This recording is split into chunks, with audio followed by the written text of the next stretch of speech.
even if you're not sold on the idea of online classes or MOOCs or all that, that there are a lot of digital tools that are going to be useful to us, right? We talked about those YouTube videos we've posted up. I think a lot of quizzing and testing can be done online. I think there's a lot of things we can do. So what I wanted to just review today, it's going to be me and then Judd and then Mike Spikes, and we're going to talk about some custom resources and adaptable opportunities, and this is really at the heart of the sprint that Michael and Rory and I are going to be doing this summer on moving the Digital Resource Center from its beta version to its more elaborate version. So let me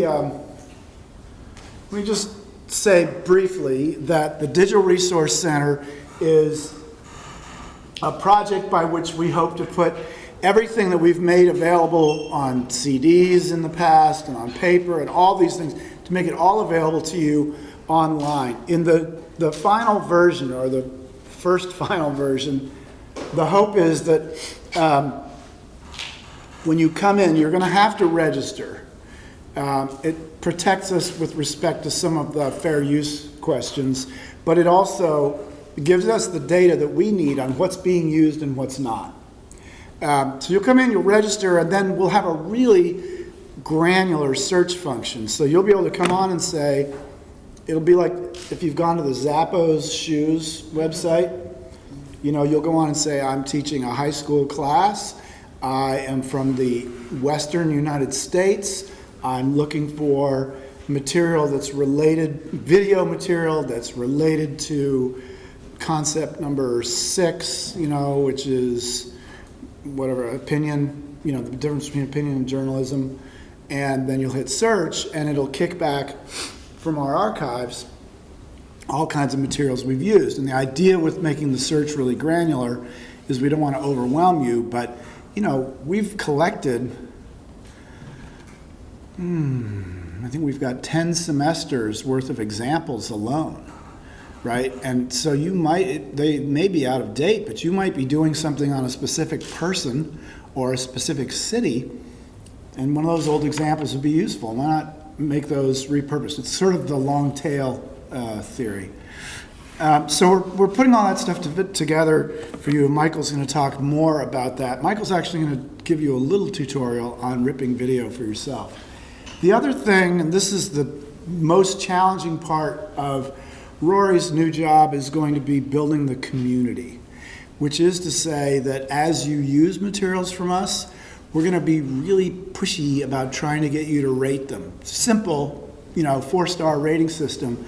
But again, that's going to improve the quality of the search over time.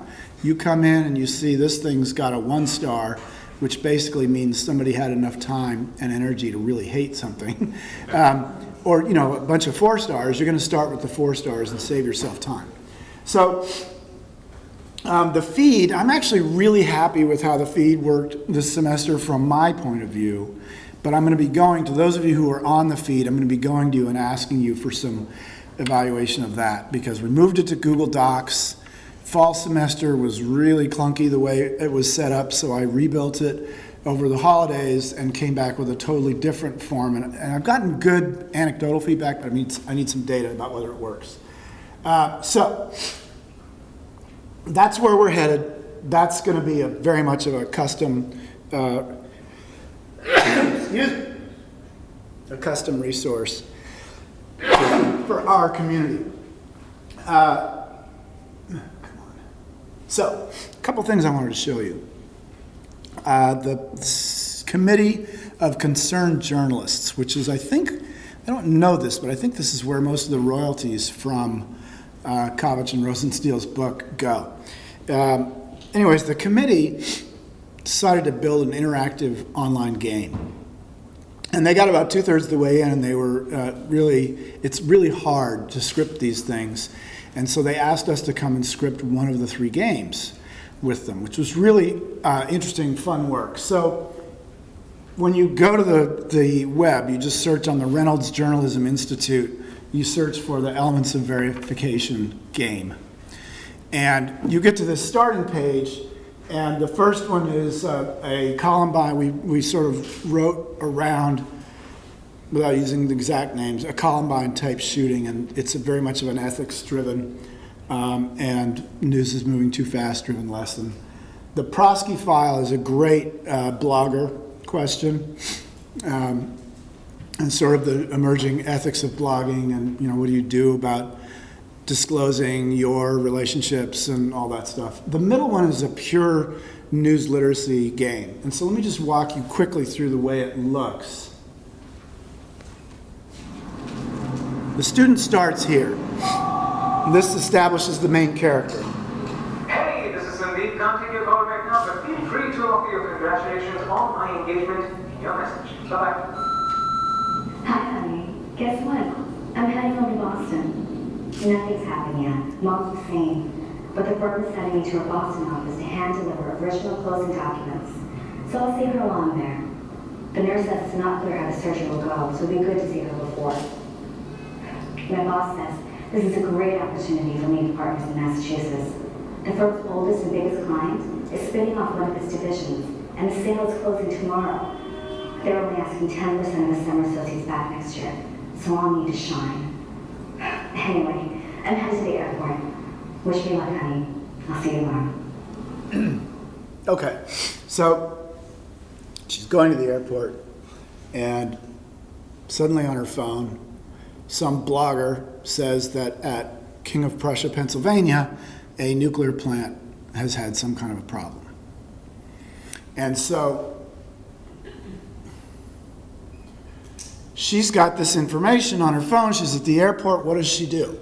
And so this is the way the game works. A little bit of video, a little bit of text. It's not anything like, a Call of Duty grade video game. But the students go through this process, and their decision-making is scored. So at this juncture of the game, she's got to decide, do I get on the plane? Or do I fly into this zone where this blog I follow is saying that there's radioactivity release? And so she makes the decision. In this case, somebody made the wrong decision. She turned back based on crappy information. Remember, you need to have a healthy amount of skepticism about the information you're taking in, particularly in a situation like this, where the stakes are so high, right? This is make or break for your career.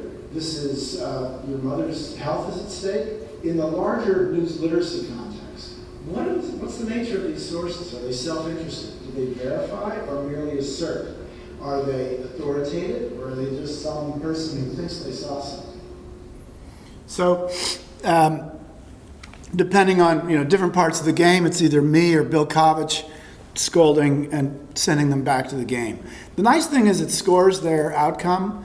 It's not a perfect pre-post kind of test, but it's a good warm-up for thinking about use of news literacy skills in real life. The second thing I want to tell you about is that when we first got started, Marcy McGinnis, our associate dean, who had been the senior vice president at CBS News, Marcy raised some money and built an online, it's not a whole course, it's a class with NewsU. Because we raised the money, it's free.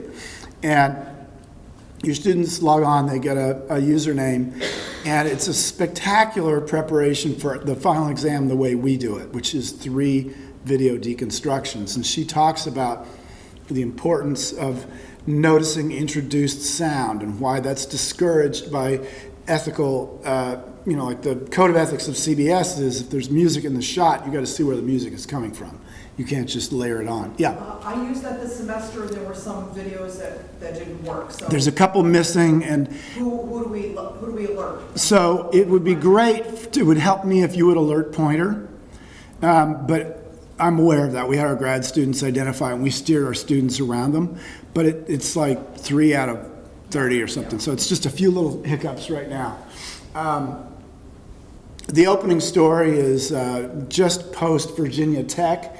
CNN went and interviewed this kid who was in favor of concealed carry on campus. So it's this great debate, and this cop trumps the whole argument and says, if I'm a cop and I'm running into the scene of a shooting and I see somebody with a gun, I'm going to shoot them.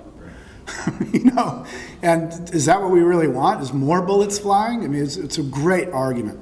So great course, really well built, really elaborate. She put a lot of work into it. And for now, it's still free from Pointer. And also very interactive.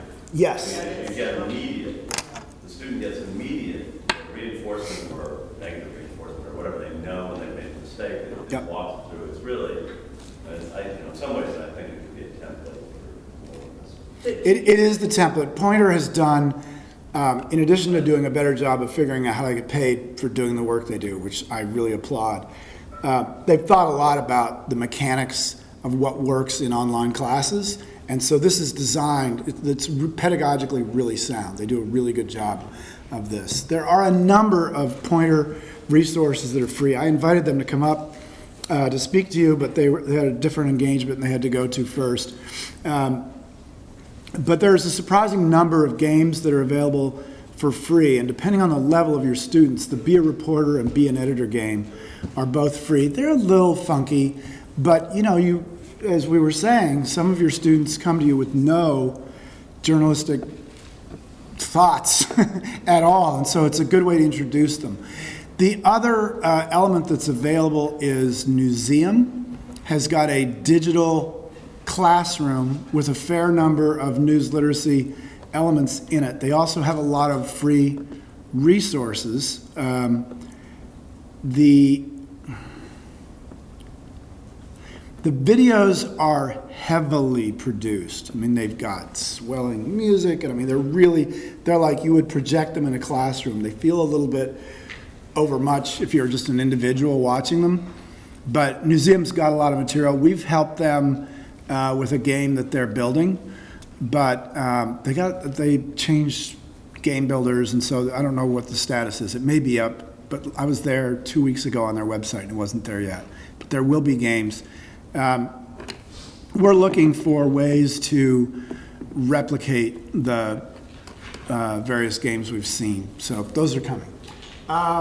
So that's just a quick run through of a couple of things I encourage you to use in the classroom. The NewsU course is terrific. We do need to, I think what it is, it's a broken link problem. I had a grad student who looked at it, and we just need to go get that video, put it somewhere where it's permanent, and then relink to it. But that's Pointer's thing, not ours. So that's that for custom resource.